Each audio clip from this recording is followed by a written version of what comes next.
Celebrating Black History. Brought to you by McDonald's, Citizens Energy Group, Indiana Funeral Care, Harmon Construction, Eskenazi Health, Barbecue Heaven, Cornerstone Construction, and Bose McKinney Evans. And you can call it a little known, unknown, I should say, Black history fact. It was called the Green Book. It was a traveler's guide published for Black people from the 1930s to the 1960s. It listed locations that were safe for Black people to stay, eat, and have fun. Very important, and historians are racing to track down Indiana's locations and the stories behind them. And tonight, celebrating Black history, News 8's multicultural reporter Katira Winfrey takes a look back in time. This is so important, Katira. It's so important, and in the 3 decades that it was in circulation, nearly 200 places in Indiana are listed in the Green Book, but many of them are no longer standing and also lost to history. So the Department of Natural Resource Division of Historic Preservation and Archaeology is leading efforts to find what's left in Indiana. America was a difficult place for Black and African Americans when Sandra Branch was growing up in the 1950s and 60s.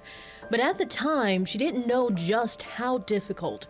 Her parents tried to keep much of it from her. That's all I knew. My mom would fry chicken, she'd boil eggs, she'd have bread and snacks. Taking family road trips back down south from Indiana would start bright and early.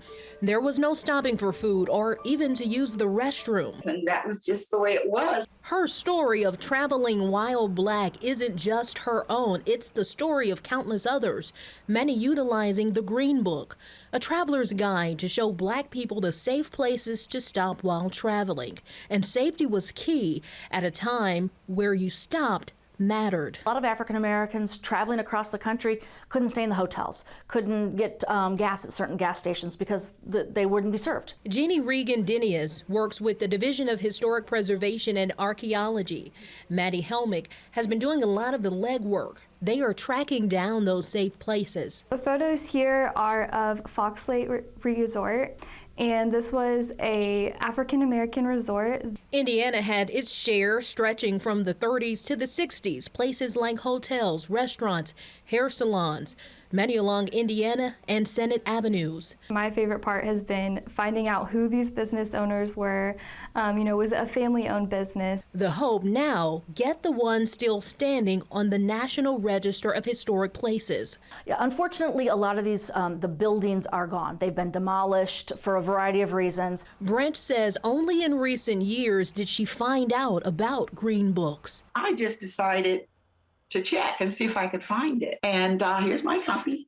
An avid history and genealogy buff, she lost both parents decades ago, so now she can only wonder if her parents ever used such a book. And the DNR hopes to start heading out in the spring and summer to visit some of the locations. But in the meantime, they ask you to check your attics, look into your family history. Your information could help us hold on to this part of history.